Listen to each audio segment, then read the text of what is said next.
আসসালামু আলাইকুম। একটা রিপোর্ট পড়ে খুবই অবাক হলাম যে কিভাবে সম্ভব। রিপোর্টটা হলো এই যে খায়রুল হককে আদালতে উপস্থাপনে অসহযোগিতা, ডিসিকে কারণ দর্শানোর নোটিশ।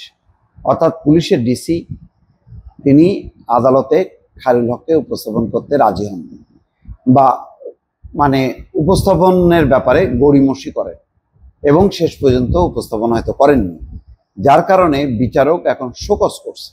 এবং তার যে রিপোর্টটা পড়লাম আমি খুবই অবাক হলাম, তাজ্জব হলাম যে ওই যে আমি বারবার বলি না যে নির্বাচিত সরকার না থাকলে যা হয়, ইন্টারিম গভর্নমেন্টের কোনো সেকশনকে কেউ গুরুত্ব দিতে চায় না, মনে করে দূর এদের কি ক্ষমতা আছে কি আছে।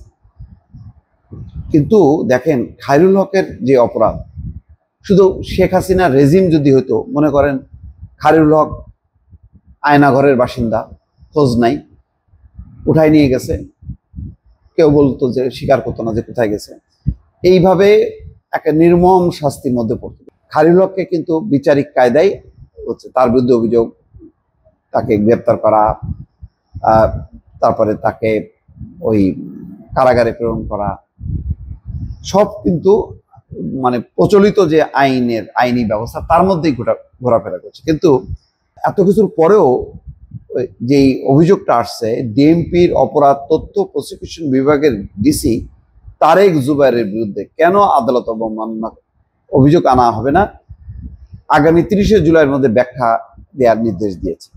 রোববার ম্যাজিস্ট্রেট মোহাম্মদ সানাউল্লাহর আদালতে এই আদেশ দিয়েছেন, যা আজ সোমবার জানা গেছে। আদালতে বলা হয়, গত 24শে জুলাই যাত্রাবাড়ি থানার হত্যা মামলায় এবিএম খায়রুল হককে গ্রেপ্তার করা হয়। শুনানির জন্য ঢাকার অতিরিক্ত চিফ মেট্রোপলিটন ম্যাজিস্ট্রেট মোহাম্মদ সানাউল্লাহকে দায়িত্ব দেওয়া হয়। ওই দিন সন্ধ্যা 6টা 20 মিনিটে ডিএমপির অপরাধ তথ্য এবং প্রসিকিউশন বিভাগের ডিসি তারেক জুবায়ের তার মোবাইল থেকে বিচারককে কল দেন। তখন তিনি আসামিকে আদালতের ভবনের নিচে প্রিজন ভ্যানে রেখে শুনানি করার জন্য পিড়াপিড়ি করতে থাকেন। চিন্তা করেন কি দরদ, কি প্রেম। আদালতের ভাবমূর্তি রক্ষায় এবং বিচারিক কাজকে প্রশ্নবিদ্ধ করা হতে বিরত রাখার জন্য তিনি ওই প্রস্তাব নাকচ করেন, বিচারক নাকচ করে দেন। পরবর্তী সময় 7টা 14 মিনিটে আসামিকে আদালতে উপস্থাপন করার ক্ষেত্রে বিলম্ব হওয়ায় বিচারক তাকে কল করেন, অর্থাৎ ওই ডিসিকে কল করে জানতে চান আসামি হাজির করতে কেমন সময় লাগতে পারে। জবাবে ডিসি তাকে বলেন তিনি জানাতে পারবেন না। এ সময় বিচারক আনুমানিক সময় জানানোর অনুরোধ করলে তিনি তা জানাতে অপারগতা প্রকাশ করেন এবং এই বিষয়ে কথা বলতে বা কোনো তথ্য দিতে ইচ্ছুক নন বলে জানান। এছাড়া তিনি এই বিষয়ে আইন উপদেষ্টা এবং ডিএমপি কমিশনারের সঙ্গে কথা বলারও পরামর্শ দেন। বিচারককে পরামর্শ দিচ্ছে যে আইন উপদেষ্টা এবং ডিএমপি কমিশনারের সঙ্গে কথা বলার জন্য। মানে এই ধরনের অধ্যত্ব পায় কোথায়? আসলে কি এগুলির কোনো ভিত্তি আছে?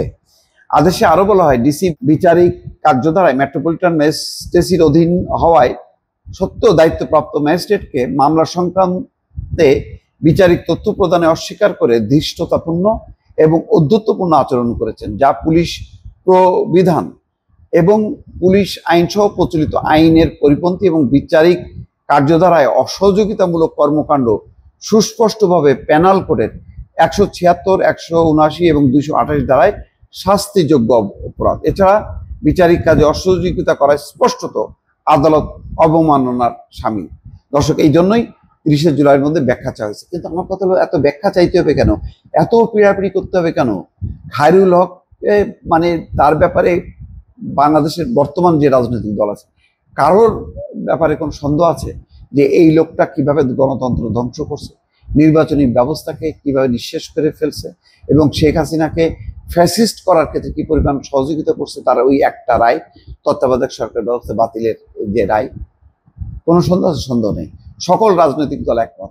এইরকম একটা রাজনৈতিক স্পর্শকাতর বিষয় হওয়ার পরও ওই সংশ্লিষ্ট পুলিশের ডিসি কিভাবে তাকে আদালতে উপস্থিত না করে তাকে প্রিজন ভ্যানে রেখে বলতেছে এখানে বসে রেখে তাকে শুনানি করেন। ফানি, এগুলি মানে বিশ্বাস করতেও কষ্ট হয়। দর্শক, ভালো থাকবেন। আল্লাহ হাফেজ।